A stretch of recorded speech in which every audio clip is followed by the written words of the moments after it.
Hi everyone, Radhe Radhe, सत श्री अकाल, नमस्कार। मैं सिर स्वागत करता हूं आपके अपने यूट्यूब चैनल ससर की पाठशाला में और आशा करता हूं आप सभी काफी अच्छे होंगे और मस्त होंगे। तो इस वीडियो में बात करेंगे DSSB का एक नोटिस जारी किया गया है, ठीक है, जो कि स्पेशल एजुकेटर का है और उस नोटिस में क्या लिखा गया है, सारी चीज़ों के बारे में हम डिटेल में डिस्कस करेंगे। वीडियो को पूरा देखिएगा। तो भाई, जो आपका नोटिस जारी किया गया है वो DSSB जो कि स्पेशल एजुकेटर को लेकर जारी किया गया है, रिजल्ट का नोटिस है, ठीक है। ये रिजल्ट को लेकर नोटिस है। तो बात करें इसमें क्या लिखा गया है, तो भाई notice for release of marks, किसका रिलीज ऑफ मार्क्स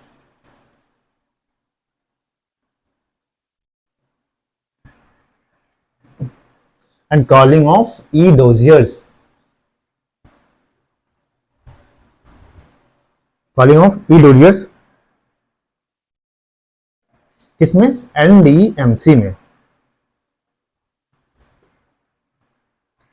तो भाई आपका जो ये नोटिस है वो आपका जो रिजल्ट जो मार्क्स है आपका स्पेशल एजुकेटर वालों का, उसको रिलीज करने को लेके है। और वहीं आपका जो ई डोजियर है उसके लिए है, किसके अंतर्गत, जो NDMC, ठीक है, national development new Delhi municipal corporation council के अंदर, ठीक है। तो बात करें तो ये नोटिस जारी की गई भाई, और जो कि आपका पोस्ट कोड की बात करें तो वो 91/23 आपका पोस्ट कोड था। और बात करें तो DSSB vide it's advertisement number 323 with closing date 20/12/2023 has 22 vacancies. कितनी थी टोटल नंबर ऑफ वैकेंसीज, कितनी थी 22 वैकेंसीज थी इसमें। और वहीं बात करें आपका for the post of special education teacher under post code 91 new Delhi. तो ये सब छोड़िए, तो बात करें the written examination online mode tier 1 for recruitment in respect of this post was conducted on 14 July 2000। तो भैया जो आपका ऑनलाइन एग्जाम हुआ था, इसका जो ऑनलाइन एग्जाम हुआ था कब हुआ था, आपका हुआ था 14 जुलाई को आपका एग्जाम हुआ था भाई। 14 जुलाई को आपका इसका ऑनलाइन मोड में एग्जाम हुआ था। Marks obtained by 2061 candidates who appear in written examinations held on 14 July 2024 have been uploaded on board's website। तो भैया अब आप लोग समझ लीजिए कि आपका जो एग्जाम हुआ था, ऑनलाइन एग्जाम हुआ था, कब हुआ था, 24 जुलाई को हुआ था, ठीक। 24 जुलाई को आपका एग्जाम हुआ था। और वहीं बात कर 14 जुलाई को, कब, 14 जुलाई को एग्जाम हुआ था। और आपके जो मार्क्स हैं वो रिलीज कर दिए गए हैं, ठीक है। कितने कैंडिडेट के, लगभग 261 कैंडिडेट्स के जो मार्क्स है वो रिलीज कर दिए गए हैं। वहीं बात करें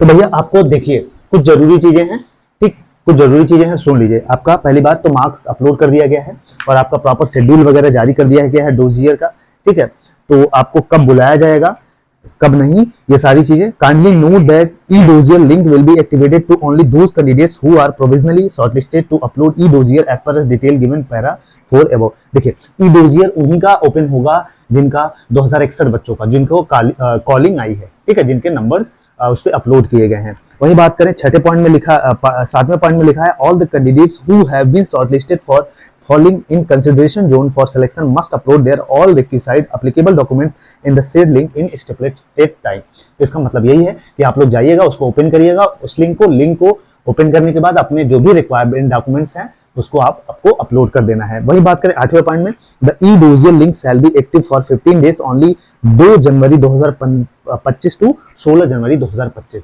जो ई डोजियर का लिंक है भाई आपका, ये लिंक आपका कब तक ओपन रहेगा, 15 दिन के लिए ओपन रहेगा, ठीक है, 15 डेज के लिए ओपन रहेगा। कब तक, 2 जनवरी से टू 16 जन तक, 2 जनवरी से लेकर 16 जनवरी तक ये आपका लिंक ओपन रहेगा। आपको जो डॉक्यूमेंट्स है अपलोड कर देना है इस पे, ठीक। The candidates uploading e-dossier should ensure that the fulfills of the eligibility criteria all essential qualifications as per as RR's recruitment rules for the post as on date। मतलब भाई आपके रिक्रूटमेंट रूल्स के अकॉर्डिंग सारे documents हैं या नहीं है, आपको वो देख लेना है। 9वें पॉइंट में लिखा है the above shortlisted candidates are also being separately informed through SMS and email on their registered mobile number and email ID an additional facility if any candidate fails to upload the e-dossier during their above said period, he his her candidatures will be rejected and no further opportunity will be given। तो देखिए भाई, आपको SMS के through, mail के through भी आपको ये message गया होगा कि आपका जो है ई डोजियर अपलोड करना है। अगर आप स्टिपुलेटेड टाइम मतलब 2 जनवरी से लेकर 16 जनवरी के बीच में अगर आप अपलोड नहीं करते हो तो आपका रिजेक्ट हो जाएगा और कोई अपॉर्चुनिटी आपको नहीं मिलेगी। 10वें में क्या लिखा है, all the candidates who have been shortlisted for uploading e dossier must upload their. अच्छा, ये चीजें मैंने बता दी। हाँ, mayor asking the candidates for uploading documents in the do in e-dossier module does not confirm upon him her any right to selection to the applied post. Final selection will be made purely on the basis of merit against the notified vacancies provided the candidates failing in the zone of consideration fulfills all requirement eligibility criteria। देखिए, जरूरी नहीं कि आपका ई dossier आप fulfil कर मतलब उस पर अपलोड कर देते हो तो आपका सिलेक्शन हो ही जाएगा। ऐसा नहीं है कि मेरिट बेस पे जो फाइनल मेरिट बनेगी उसके बेसिस पे आपका सिलेक्शन होगा। 12वां लिखा है, the above shortlisting of candidates for calling of e-dossier for the post of code 9123 will be subject to outcome of pending cases if any। अगर कोई केसेस है भाई, वो पेंडिंग केसेस का जो भी आउटकम होगा वो अप्लीकेबल होगा उस पे।